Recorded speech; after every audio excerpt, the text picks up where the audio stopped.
Alors, vous nous avez dit avoir été nommé officier de liaison auprès de l'ONUCI du CNDDR.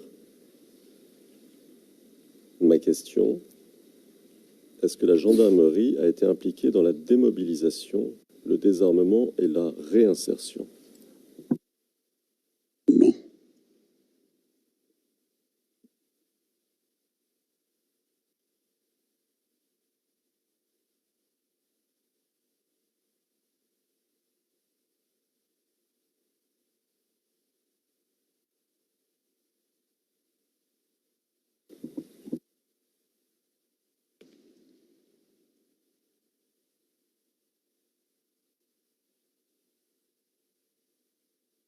D'accord. Alors, nous avons compris de votre témoignage, notamment des pages 31 et 32 des transcrits français du 13 mars, que le SECOS était en général employé pour des missions de sécurisation. On peut dire ça? Oui. D'accord.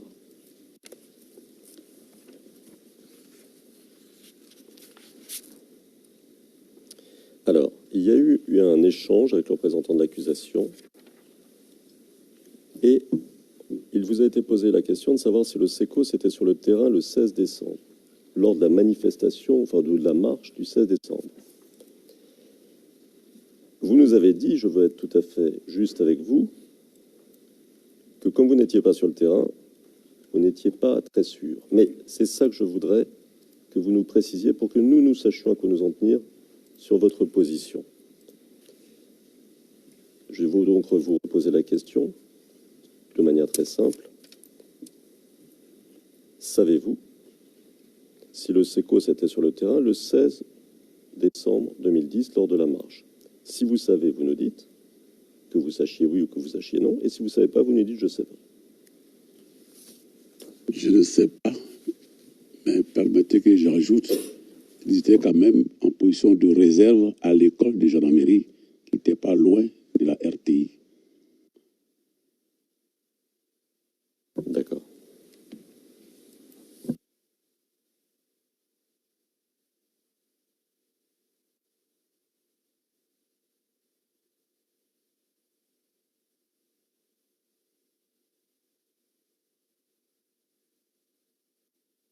Alors, je vais vous montrer un document, ou plutôt vous remontrer un document qui vous a déjà été montré par l'accusation. C'est CIV OTP 0018 02 40.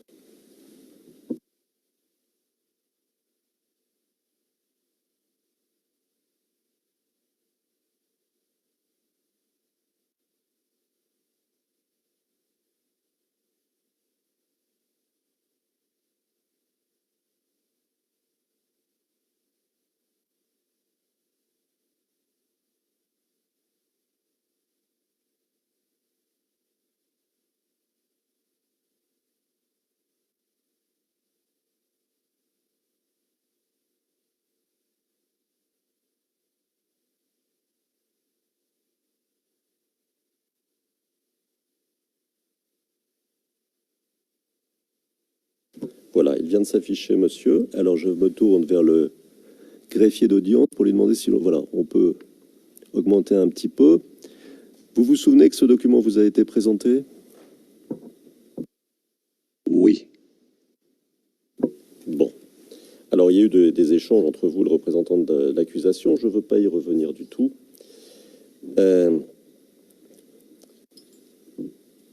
Mais à une question du représentant de l'accusation, vous avez répondu, c'est à la page 79 des transcrits français du 13 mars, page 76, pardon, je vous dis des bêtises, c'est page 76 des transcrits français du 13 mars. À la ligne 6, à partir de la ligne 6, vous avez répondu. Je vous cite, hein. Oui, je l'ai dit, que ce n'est pas à un subordonné d'écrire pour dire que, et là, vous citez ce qu'a dit le subordonné, c'est-à-dire l'auteur de la note, dans mon commandement, il y a la structure parallèle. Fin de votre citation de ce qu'a dit votre subordonné. Alors, je continue à vous citer, ou plutôt à citer les transcrits. Mais si tant est que lui-même, il sent des choses qui ne lui sied pas, il vient me voir et on s'explique. On a créé le SECOS pour faire face à la criminalité à Abidjan. Et ça a été un choix qu'on ait porté le commandement là, sur le général Guéby. Pardon, Guéby. C'est juste ce qu'il y a noté sur le transcrit. Ça aurait pu être un autre officier de la police ou de l'armée. Voilà. C'est ce qui donnait l'impression de parallélisme. Mais en fait, il agissait dans un domaine qui n'avait rien à voir avec moi ou mon commandement. Alors, ce que vous dites là, pour qu'on soit clair, hein, et vous voyez, parfois, on a vraiment intérêt à éclaircir les choses, parce que même quand on croit avoir été clair dans ce qu'on dit, quand on relit, il y a parfois place à une forme d'incertitude. Donc, pour être très clair, pour qu'on comprenne ce que vous vouliez dire précisément, est-ce que vous dites que l'auteur de la note, le colonel Béli Gabo Gilbert, dit qu'il y a redondance entre SECOS et gendarmerie en général, donc parallélisme? Est-ce que vous lui reprochez, autrement dit, de confondre mission du SECOS et de la gendarmerie? Est-ce que c'est bien comme ça que vous analysez son texte? Oui, mais à un deuxième niveau, avec votre permission, nous sommes là entre militaires. On ne comprendrait pas qu'un subordonné écrive un document et qui mette en cause deux commandements. Troisième précision, cet officier commande la gendarmerie départementale, aujourd'hui territoriale. Les brigadiers n'étaient pas partie prenante dans le fonctionnement du SECOS. Ce sont des éléments issus de la gendarmerie mobile, les escadrons donc, qui fonctionnaient dans le SECOS. Ça veut donc dire qu'en fait, lui, il n'avait rien à voir, parce que lui-même sur le terrain, ça ne le gênait pas. Je ne sais pas si j'ai été clair, maître.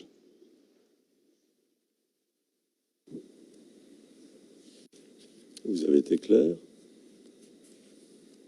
Et pour être encore plus clair, est-ce qu'on peut dire que vous lui reprochez, en un mot commençant, de ne pas savoir ou avoir su, en tout cas pas complètement avoir su de quoi il parlait? Est-ce qu'on peut dire ça comme ça? C'est exact, on peut le dire. D'accord.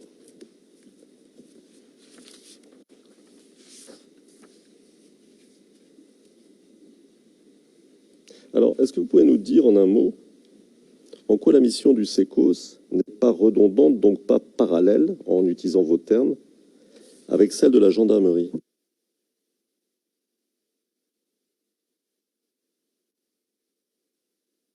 Je peux intervenir, s'il vous plaît?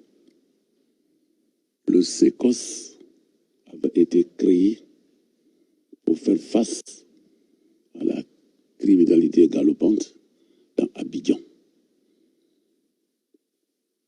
pour suppléer les lenteurs administratives constatées dans les quartiers, tant dans les brigades que dans les commissariats. Or, notre mission va bien au-delà de cela. Nous gérons la sécurité au quotidien, dans le cadre de la police administrative, de la police judiciaire. Donc, le SECOS n'entravait en rien. Au contraire, elle apportait un plus à notre mission au quotidien. Je ne sais pas si je me suis fait bien comprendre à votre mission.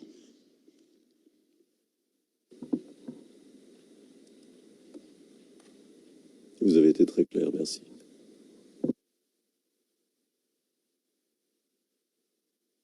Alors,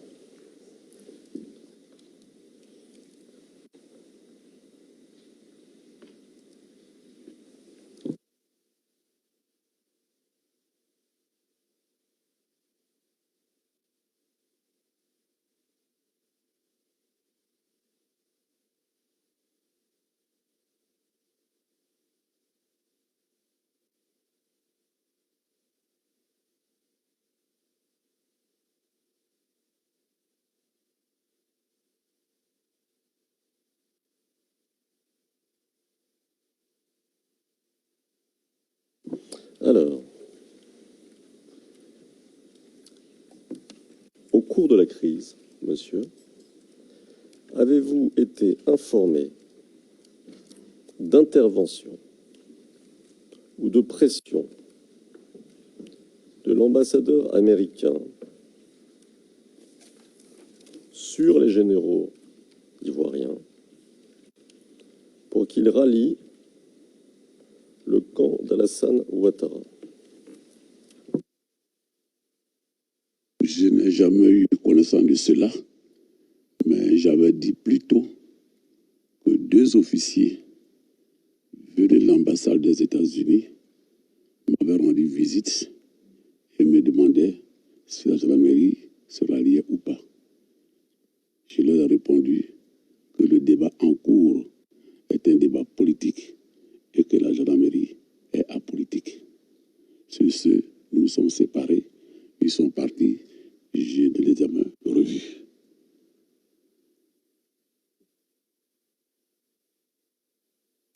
Ça, vous nous l'avez dit, absolument. Mais ma question était différente et je vais vous poser une question encore un peu différente. Vous-même, n'avez-vous pas été appelé au cours de la crise par l'ambassadeur américain?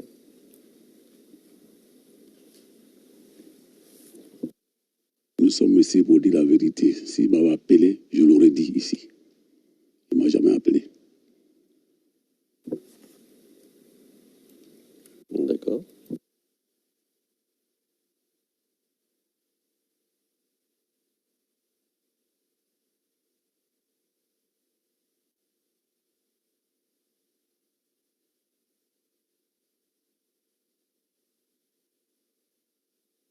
Alors, vous êtes allé... Ah, plutôt, quand êtes-vous allé à l'hôtel du Golfe à la fin de la crise? Vous vous souvenez du jour? Je crois 2 ou 3 jours, 2 jours après l'arrestation de M. le Président Gbagbo.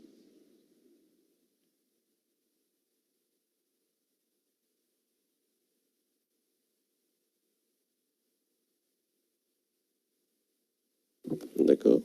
Comment avez-vous organisé votre venue? J'imagine que vous étiez en contact avec des responsables de l'hôtel du Golfe, qui vous ont dit de venir à tel jour, de telle manière, peut-être. D'abord, pardon, je vais commencer par vous poser une question plus simple. Est-ce que vous y êtes allé en tant que commandant de la gendarmerie ou en votre nom propre?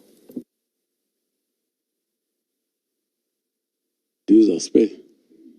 Comme je l'avais dit plus tôt, quand Monsieur le Président Alassane m'avait appelé me demandant de venir au Golfe, je lui avais répondu qu'en tant que commandant de la gendarmerie, je ne pouvais pas abandonner mes hommes pour venir au Golfe. Mais selon l'évolution des situations, je viendrai. Et comme les choses ont évolué, tel que vous l'avez constaté, je me suis rendu. Donc, comme commandant de la gendarmerie, c'est ce que vous nous dites? Affirmatif.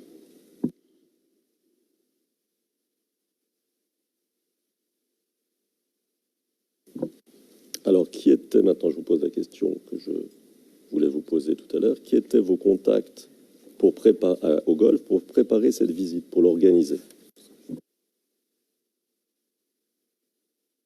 D'abord, pour le déplacement, je suis allé avec le commissaire Brindou, le directeur général de la police, sous escorte des forces onusiennes, le contingent togolais.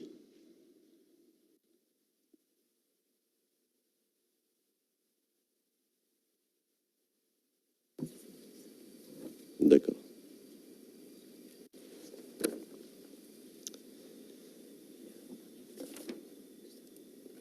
Alors, vous nous avez dit, on passe à un autre sujet. Lors de l'audience du 9 mars 2017, page 93 des transcrits français, lignes 21 à 26, des transcrits français édités. Et je vous cite. Des militaires issus des forces armées et des forces nouvelles ont attaqué l'escadron de gendarmerie situé à Yopougon et leur ont pris des armes. Fin de citation. Alors, est-ce que vous pouvez nous dire quand, si vous en souvenez, cette attaque de la gendarmerie du Yopougon a eu lieu? À quel moment? Encore une fois, excusez-moi pour la question des dates, mais le fait est réel. Les militaires des forces armées des forces nouvelles ont attaqué l'escadron de Yopougon et ont récupéré des armes. Après négociation, ils ont remis les armes. Nous avons voulu une cohésion. On a organisé un match de football et puis ça s'est arrêté là.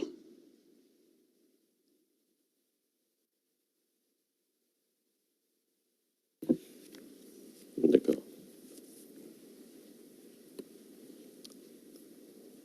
Alors, on change encore un peu de sujet. Lors de votre interrogatoire par les enquêteurs du bureau du procureur en 2011,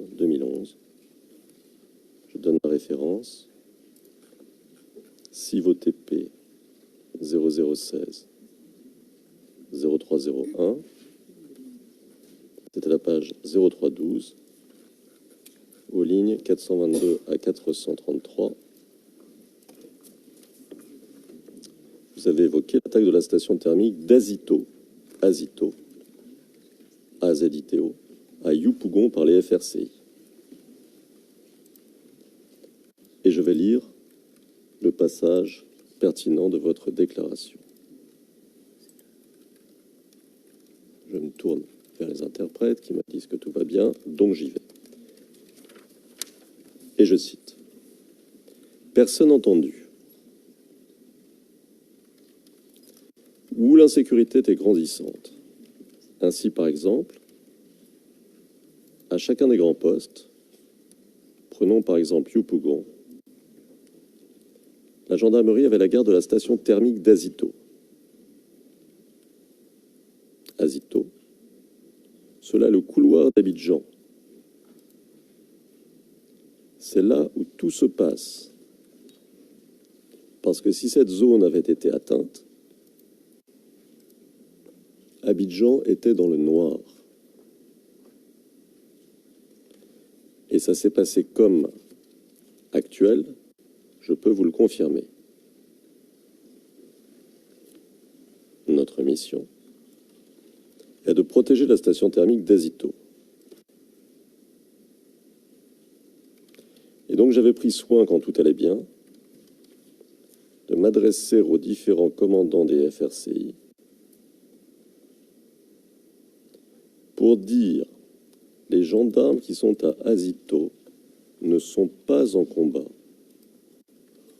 ou en guerre avec vous.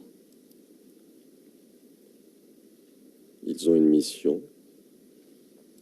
de protéger ce centre thermique qui est vital pour la Côte d'Ivoire.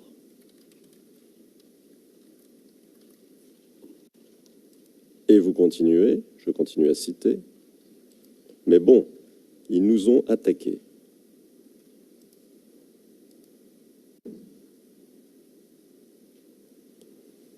Fin de citation. Alors, qu'est-ce que vous pouvez nous dire un peu plus précis que ce que vous aviez dit, parce que vous aviez parlé à ce moment-là d'impact. Qu'est-ce que vous pouvez nous dire aujourd'hui sur cette attaque contre la station d'Azito? D'abord, est-ce que vous savez quand elle a eu lieu?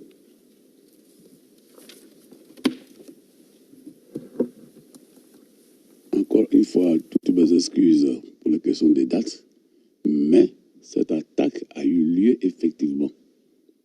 Et les impacts étaient visibles sur quelques installations de la station d'Azito. Avec votre permission, la gendarmerie, dans sa mission, devait protéger de tous les temps, même hors le temps de crise, les points sensibles, comme l'antenne d'Abouboura et comme la station thermique d'Azito. Le lendemain matin, les ministres chargés de l'énergie et tous les opérateurs qui s'occupaient de cette station-là, on s'est rendus tous sur le site. On a constaté les impacts. Dieu merci, le cœur de la station thermique n'a pas été atteint. Et depuis lors, plus rien.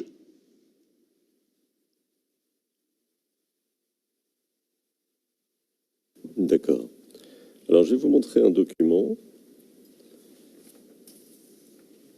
dont les références sont les suivantes. Alors, je m'adresse au greffier d'audience. CIV D15 0004 304 2347. C'est un article de journal daté du 7 mars 2011. Et c'est public.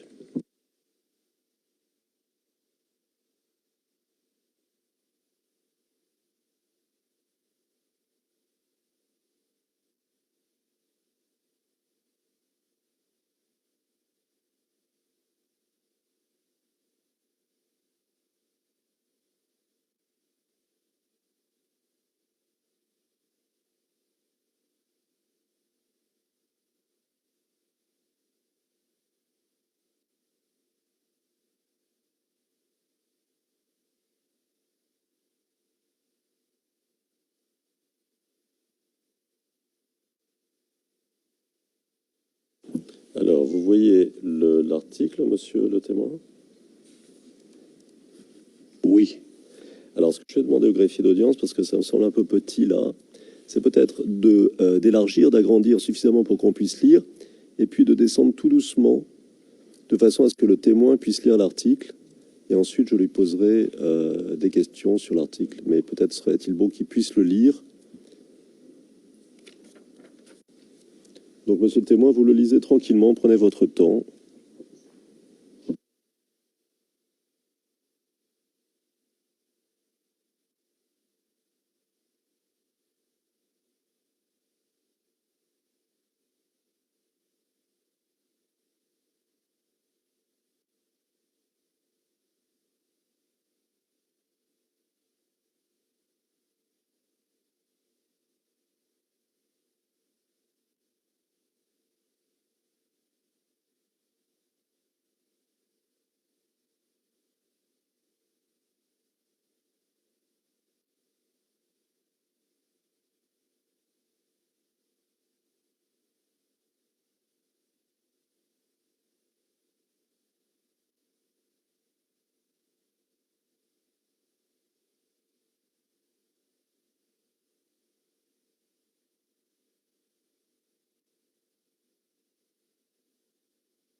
Vous nous dites, hein, monsieur, quand vous avez fini de lire.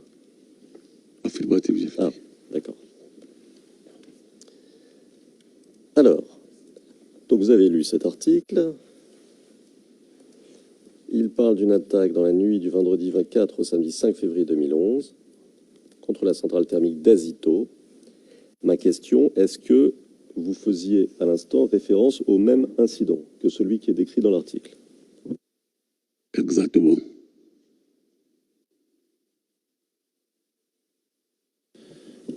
Your Honors.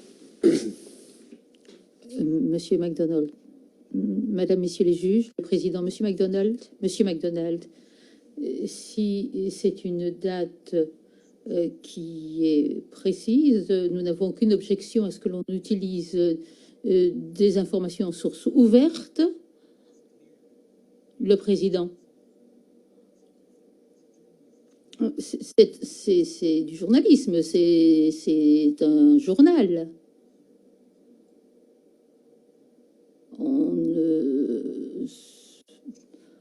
On ne déduit pas de certitude du contenu. Monsieur MacDonald, nous nous comprenons alors. Le matériel de source ouverte, c'est utile pour mettre une date sur un événement. À cette fin-là, oui. Pour ce qui est du reste, alors là, vous avez parfaitement décrit la situation. Le président, très bien, je vous remercie. Maître Altit. Merci, monsieur le président.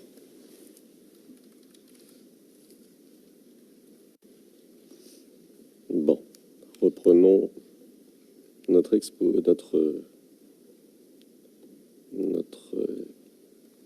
questionnaire, monsieur. Alors, il est dit dans l'article, et vous l'avez lu, je cite, le général de corps d'armée Édouard Thiapé Kassaraté, commandant supérieur de la gendarmerie nationale, qui était également présent pour le constat, a condamné vigoureusement cette attaque.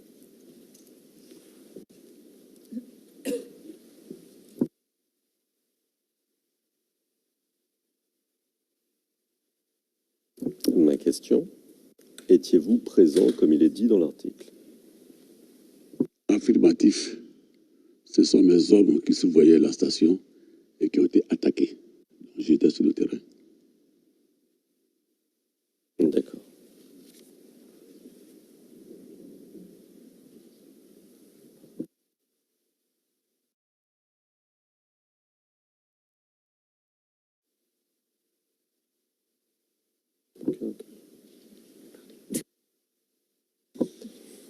Alors, lors de votre interrogatoire par les enquêteurs du bureau du procureur, en 2011,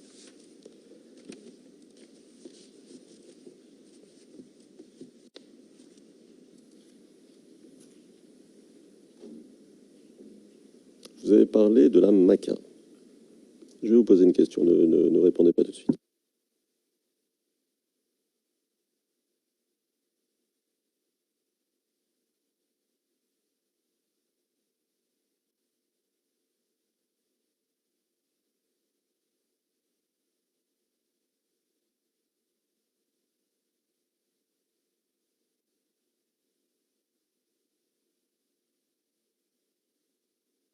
Bon, alors vous avez parlé de la MACA, vous vous souvenez?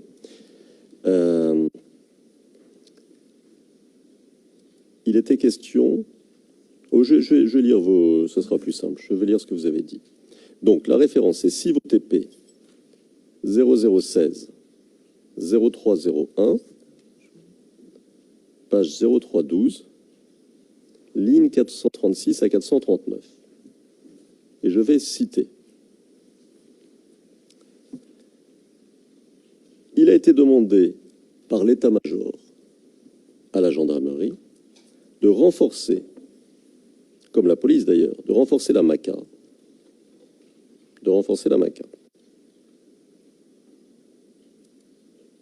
La gendarmerie a envoyé des éléments, dont un char, à la MACA, pour renforcer la protection de la MACA. Donc on sait ce qui est arrivé par la suite quand les gens ont décroché à MACA. Voilà. Fin de citation.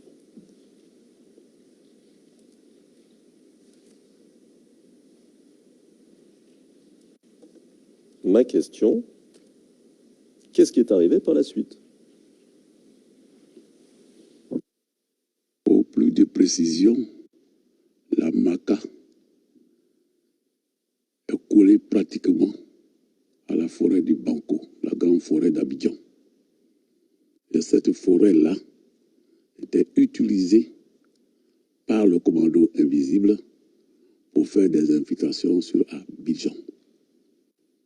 Donc le général Mangou, pour empêcher que le commando invisible n'ouvre les portes de la Maca et laisse s'échapper tous les malfrats qui y sont, a demandé qu'on envoie périodiquement un char pour renforcer les éléments qui étaient là. Quand le commando a déclenché une offensive, les militaires qui étaient là ont quitté les lieux. Voilà exactement ce qui s'est passé.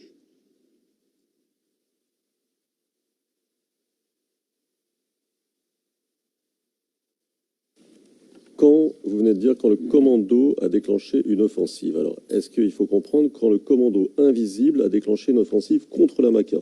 C'est ça que vous dites? Affirmatif. Et contre les éléments qui étaient prépositionnés là pour empêcher leur progression sur Yopougon.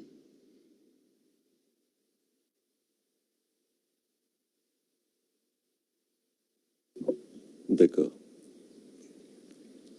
Alors, ce que vous nous dites, c'est qu'ensuite, il y a eu une attaque du commando invisible contre la Maca, et ils ont fini par arriver à leur fin, c'est-à-dire conquérir la Maca, et ils ont ouvert les portes et les bandits se sont enfuis, c'est ça que vous nous dites? Oui. Bon, je vais vous montrer une vidéo, monsieur.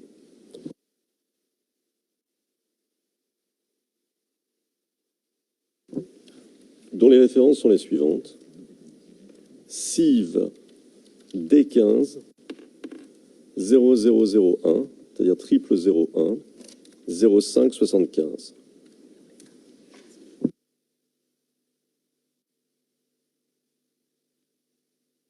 De 4 minutes 37 à 5 minutes.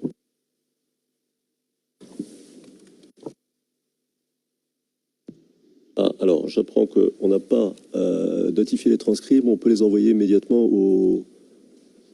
aux interprètes qui font des grands gestes positifs. Donc, nous le faisons tout de suite. Just to confirm it's public. Greffière d'Audronce, je voudrais confirmer que c'est de public. Je vous remercie. Your Honor, can we find out at which tab of the... Monsieur Desmergents, peut-on savoir sous quel onglet on peut trouver la transcription?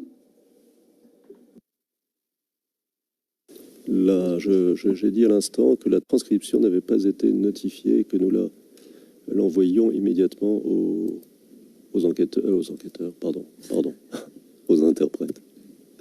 Et à vous, naturellement.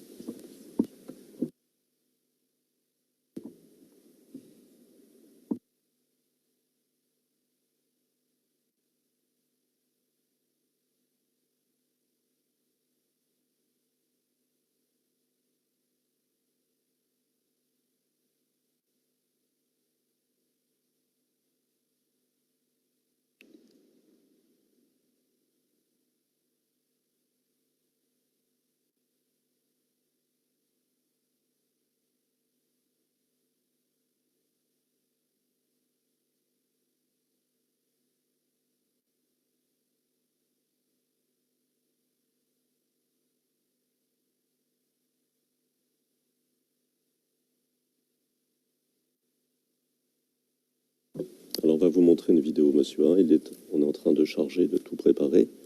Ça va venir tout de suite.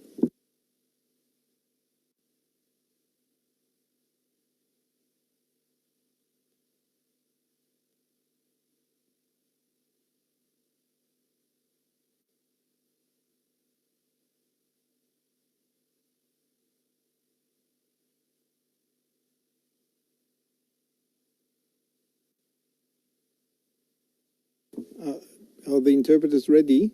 Le président, les interprètes sont-ils prêts? Très bien.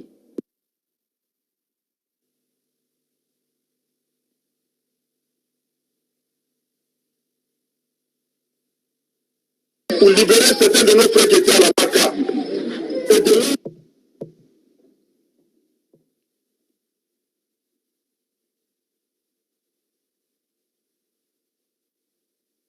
I would not like to be deaf at the Le président, je préférerais ne pas finir sourd en fin de journée du procès. La greffière d'audience.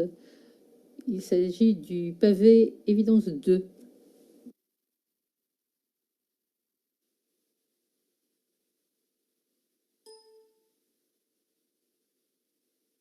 aujourd'hui, nous avons lancé l'offensive pour libérer certains de nos frères qui étaient à la MACA. Et de là, nous avons lancé l'opération sur Yopougon le même jour, en 24 heures. Nous avons nettoyé Yopougon à grande moitié. Il restait Nyangon. Mais ce n'est pas facile. Yopougon, c'est grand. Avec tous les miliciens. Mais nous l'avons fait. On a tout.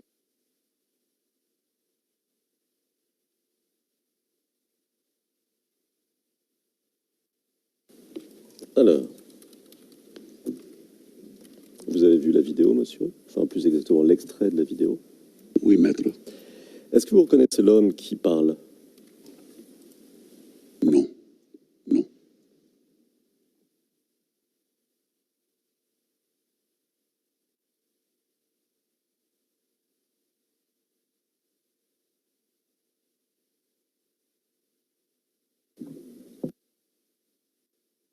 Alors, si je vous rafraîchis la mémoire, est-ce que ça peut vous aider à le reconnaître? S'il vous plaît. Est-ce qu'il ne serait pas là, est-ce qu'il ne s'agirait pas là de IB?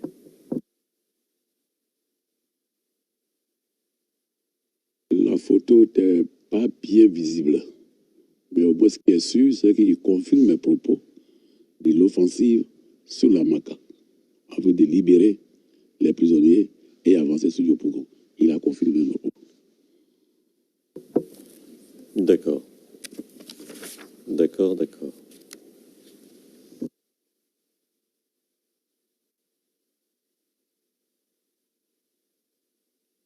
Est-ce que vous savez, même de manière approximative, combien de prisonniers ont été libérés à l'occasion de cette attaque par le commando? Alors, c'était le commandant invisible, c'est ça, ce que vous nous dites? Affirmatif, c'est eux qui étaient à Bobogar. D'accord. Alors donc ma question, combien de prisonniers, à votre connaissance, ont-ils été libérés à l'occasion de cette attaque du commando invisible? Vraiment, je ne saurais vous donner les effectifs, puisque au quotidien, je ne connais pas l'effectif de la MACA. Mais ce qu'on savait, c'est que c'est une prison surpeuplée. D'accord.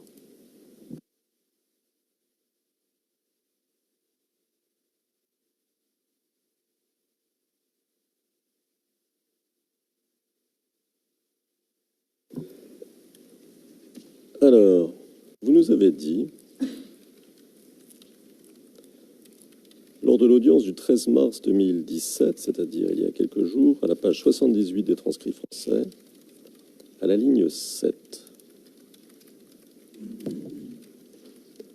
Comme je le disais, je vous cite, comme je le disais, on n'avait plus de gendarmes présents à Abobo-Gare. Ils ont tous quitté les lieux. Ils ont tous quitté les lieux. Bon, fin de citation, parce que ma question concerne le moment où ils ont quitté les lieux. Est-ce que vous vous souvenez à peu près quand, à partir de quand il n'y a plus de gendarmes, à partir de quand ils ont tous, pour reprendre votre formule, quitté les lieux?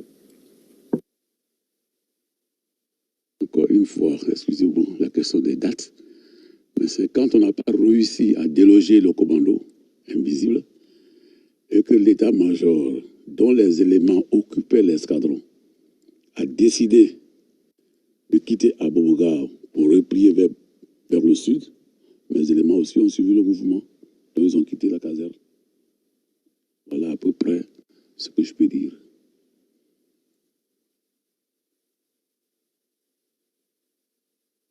D'accord. En 2011, Excuse me. Président, excusez-moi.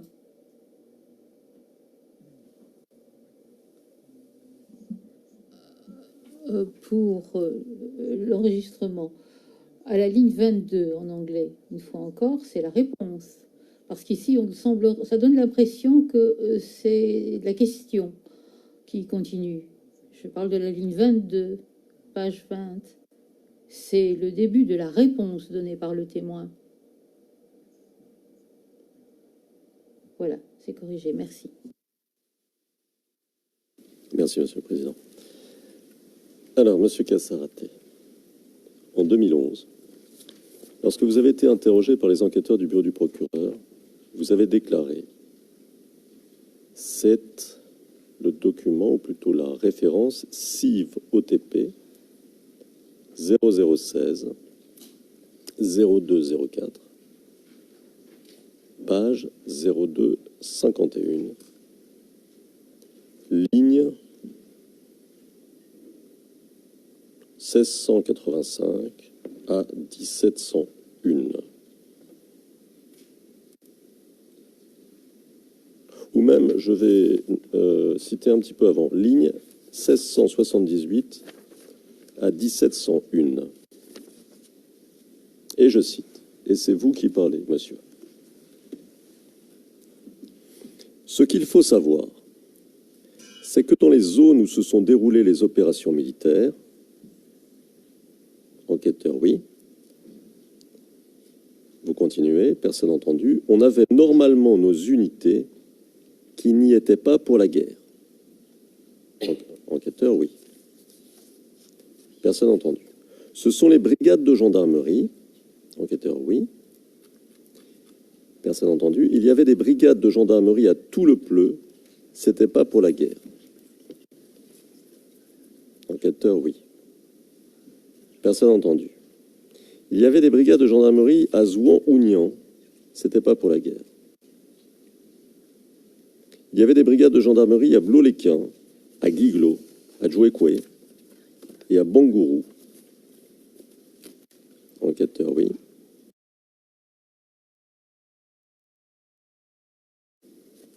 Personne entendu. À Bangourou, c'est des brigades mixtes. Il y avait nos gendarmes. Enquêteur, oui. Personne entendu. Et ceux de nos frères à l'époque FAFN. Enquêteur, oui.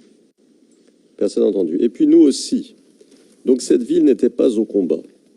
Mais là, quand les choses ont éclaté, nos unités étaient revenues. Et puis toutes les brigades, on pouvait le vérifier physiquement, ont été détruites. La brigade de Tout-le-Pleu, il n'y a rien. La brigade de Blo-les-Quins, il n'y a rien. Les bâtiments ont été détruits. Le matériel a été emporté. Et les véhicules et les armes. Enquêteur, oui. Je vais continuer. Hein. Donc on ne s'arrête pas à la ligne 1701, mais plutôt 1710. Personne entendu. Tout a été emporté.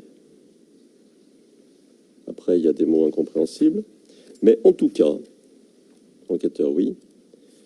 Donc, comme les opérations dépassent le niveau de la gendarmerie, enquêteur, oui, c'est donc l'armée qui s'est positionnée pour freiner l'avancée.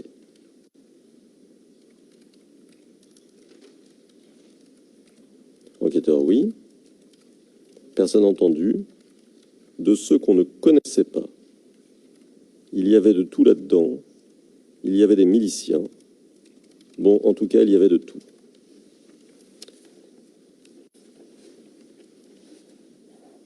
Alors, monsieur, vous vous souvenez avoir dit ça? À peu de mots près, oui.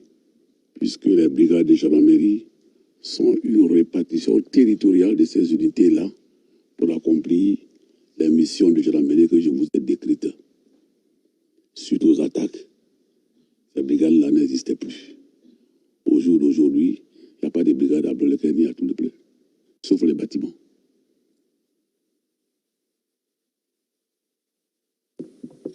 Suite aux attaques de qui?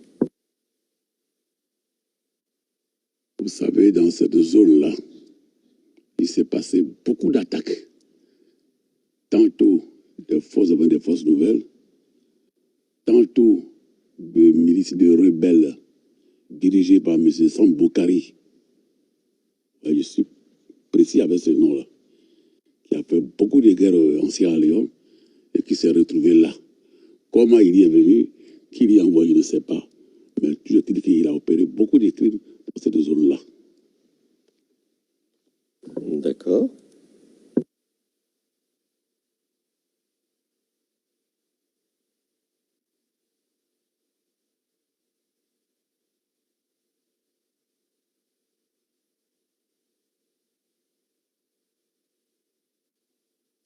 Alors, vous avez dit, toujours aux enquêteurs du bureau du procureur,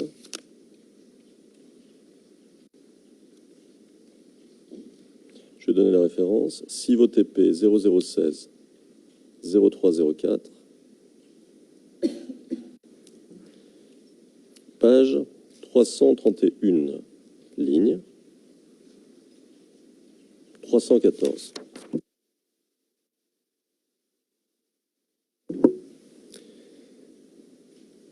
Alors j'attends qu'on me dise que c'est bon.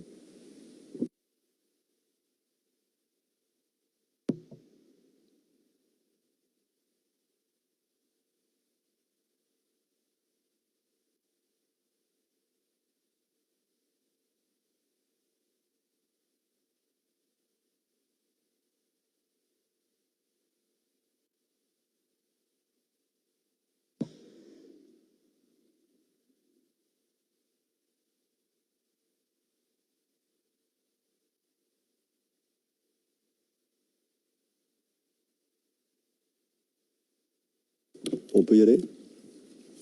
Ok. Alors, vous dites, à la ligne 314, monsieur, vous savez, dans cette zone à l'ouest, c'est une zone de conflit récurrents liés à la terre. Liés à la terre entre les autochtones, les indigènes, les allochtones, et on avait même pu régler cette affaire.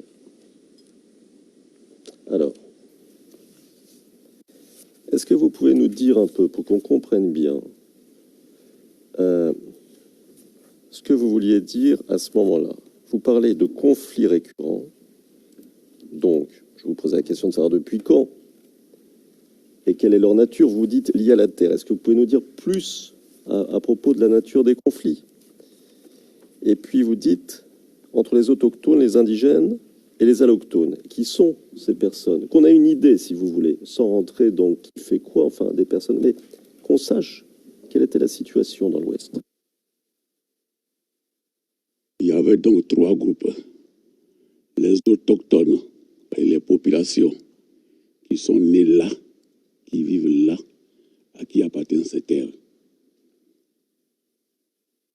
Les allogènes, ce sont les autres frères ivoiriens, notamment le groupe Akan,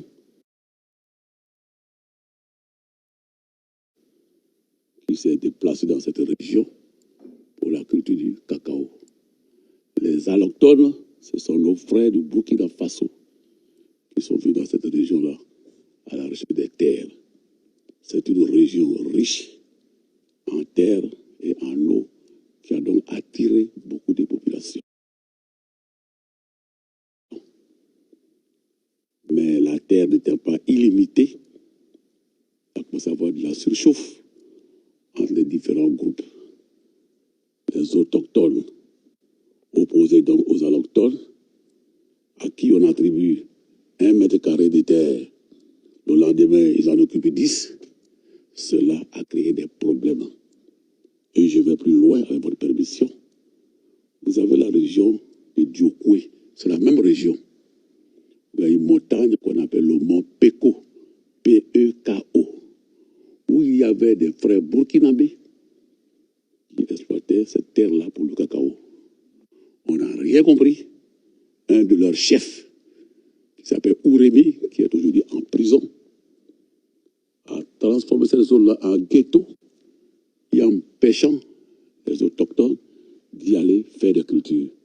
Il y a perpétré beaucoup de massacres Il a été arrêté par la FSI. Aujourd'hui, il est en prison. Voilà la situation.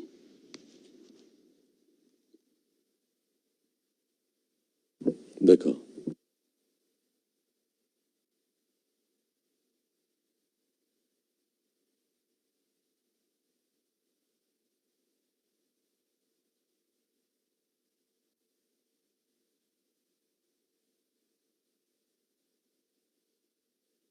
Alors, monsieur, passons à un autre point. La composition des troupes ex-rebelles et d'après votre terminologie, force nouvelle, qui déferlent à Abidjan venant du nord à la fin de la crise. Ce que je voudrais savoir, c'est quelle était la composition de ces troupes, qui en faisait partie.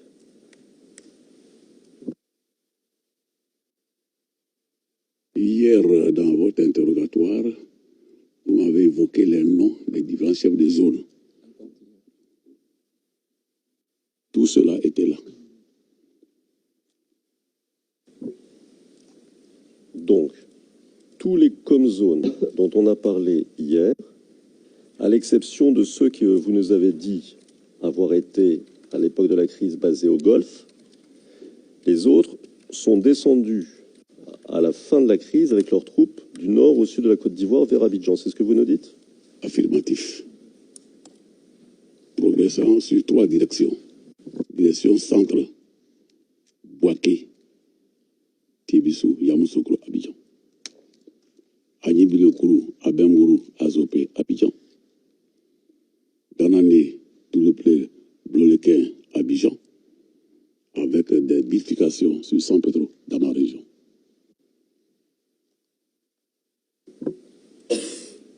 Sur ces 3 axes de progression,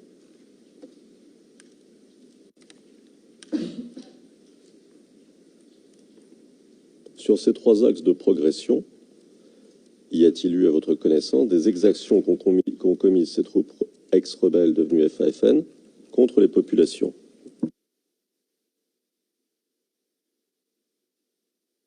N'ayant pas été témoin oculaire, mais ce que je peux vous dire avec précision, c'est que chez moi, à Tabou, il y a eu beaucoup d'exactions. Une trentaine de jeunes gens ont été fusillés publiquement devant les parents, en passant par le pillage et la destruction de mes biens.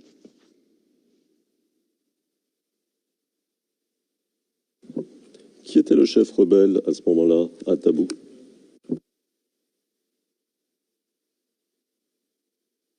Actuellement, c'est le lieutenant Koulibaly qui est là-bas actuellement, mais il est venu un peu plus tard.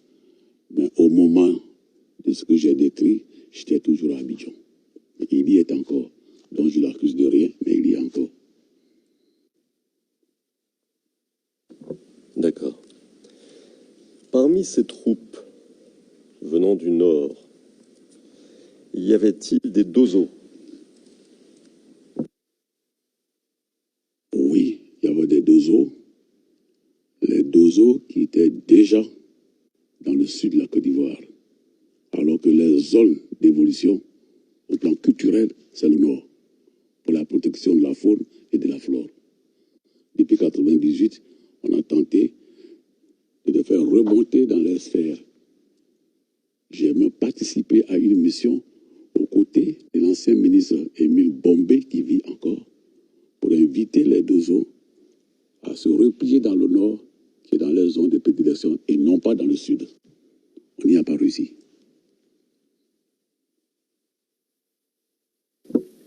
Et parmi ces mêmes troupes, y avait-il des personnes, des soldats venant de pays limitrophes de la Côte d'Ivoire?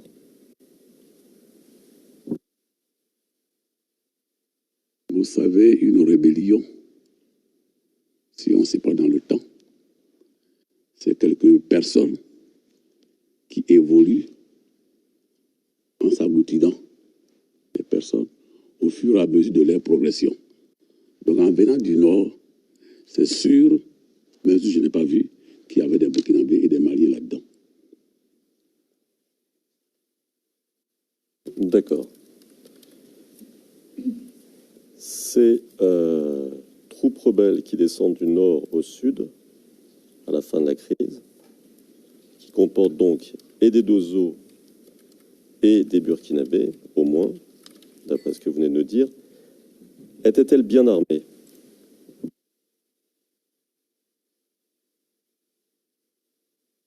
Comme je vous l'avais dit, ils se sont armés d'abord en venant du Burkina, puisque leur président avait été signalé à l'époque qu'ils s'entraînaient à Pau.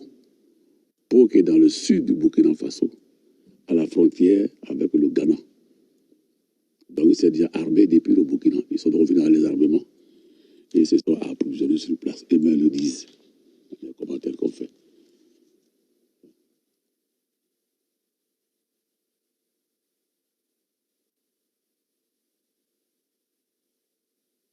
Avez-vous été informé, en tant que commandant supérieur de la gendarmerie, d'un trafic d'armes au bénéfice des troupes ex-rebelles devenues FAFN pour contourner l'embargo décidé par les Nations Unies qui aurait eu lieu, disons, à partir du début de l'année 2010?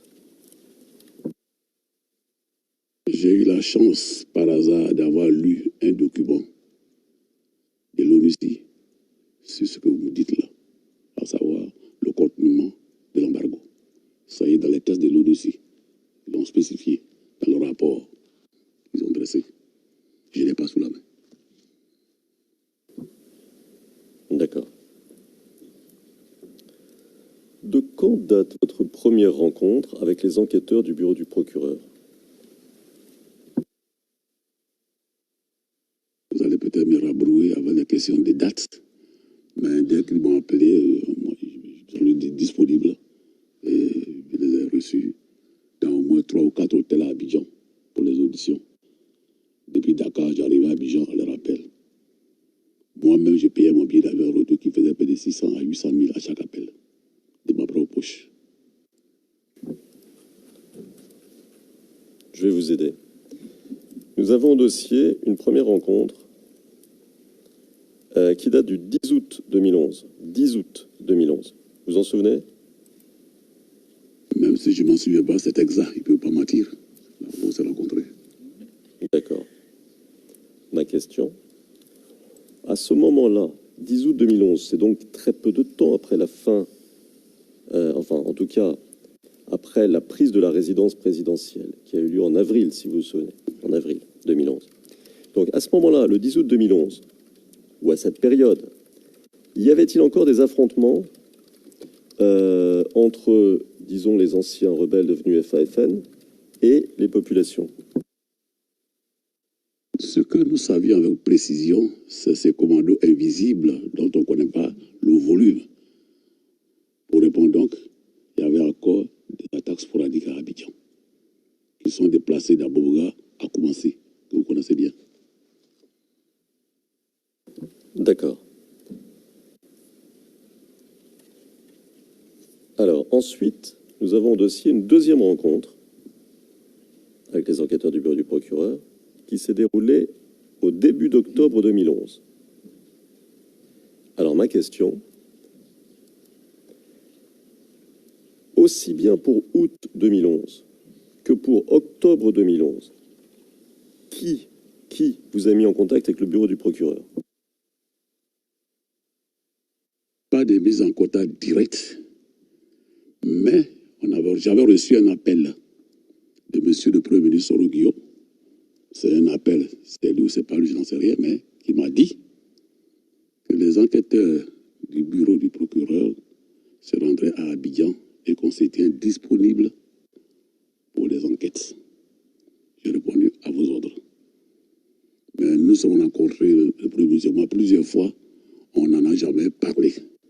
Donc, est-ce lui ou pas? Mais en tout cas, j'ai eu cet appel-là. Et ensuite, je le confirme, puisque eux et moi, on s'est donc croisés. Donc, le plus important, c'est qu'on s'est croisés. On a commencé à travailler.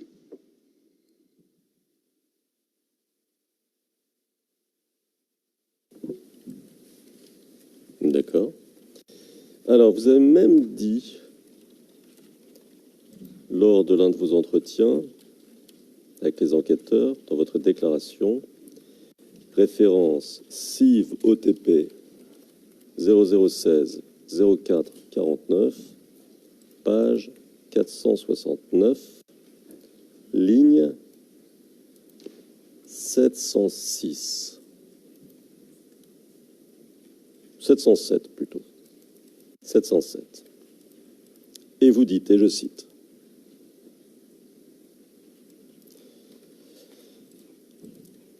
personne entendu, c'est-à-dire vous, puisque, avant qu'il n'arrive, le Premier ministre Soro m'avait appelé, enquêteur, oui, personne entendu, pour me dire, et vous le citez, bon, papa, incompréhensible, papa, on a des amis qui vont venir.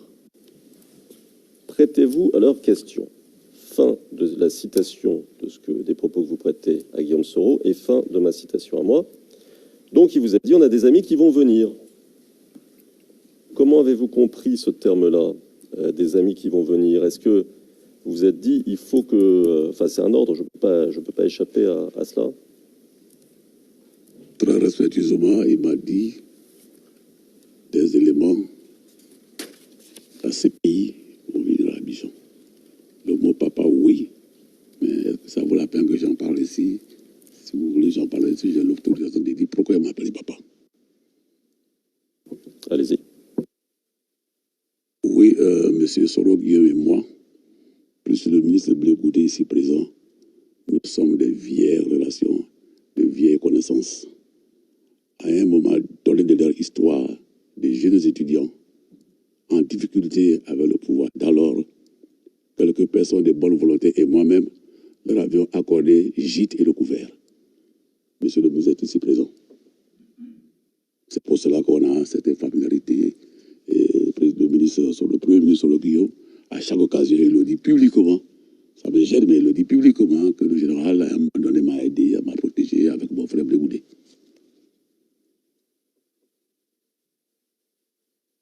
D'accord.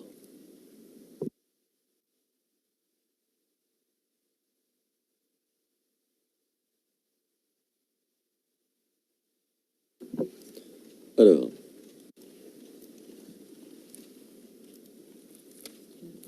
si je prends un autre extrait de vos déclarations,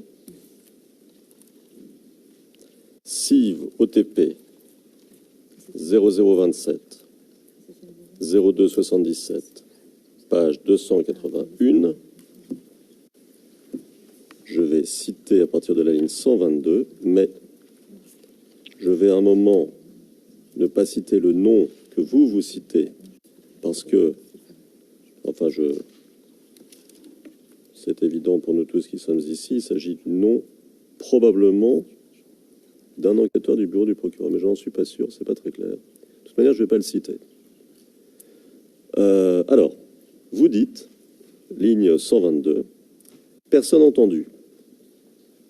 Je ne sais pas si c'est de votre période ou du temps 2, et vous dites un nom, mais toujours est-il que de façon claire et nette, Monsieur le Premier ministre Soro Guillaume m'a appelé pour dire qu'il y a des enquêteurs qui sont en Côte d'Ivoire, mettez-vous à leur disposition. J'ai dit, en tant que militaire, et vous citez vos propres paroles, garde à vous, ok. Fin de citation de vos propres paroles et de ma citation. Et page 281 du même moment, avec les enquêteurs du bureau du procureur, vous avez dit, ligne 147, j'ai accepté le principe, c'est un ordre.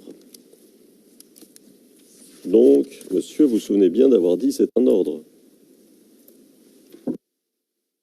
Oui, c'est un ordre venant de monsieur le Premier ministre de la Défense. Je n'ai qu'à m'exécuter.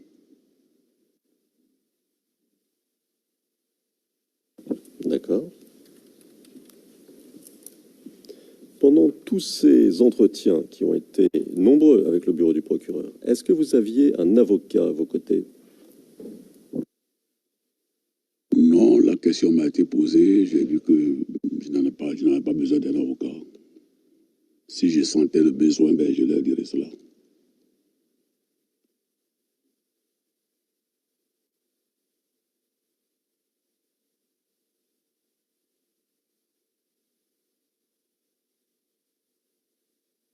D'accord. Vous souvenez-vous de la date ou, si vous en souvenez pas, de la période au moins, du dernier entretien que vous avez eu avec les enquêteurs du bureau du procureur?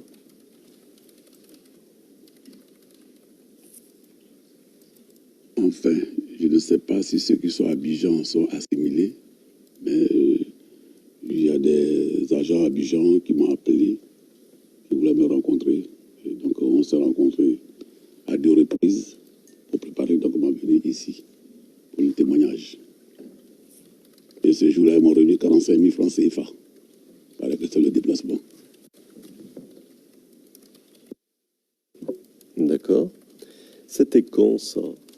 À peu près, c'était il y a quelques semaines, quelques mois, quelques années? Non, c'est l'année en cours, là. Peut-être un mois avant que j'arrive ici.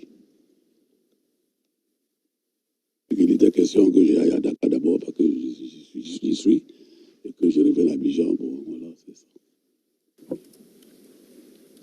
D'accord. Et avec eux, vous avez parlé de votre témoignage, de ce que vous alliez dire? Ils m'ont dit exactement ceci.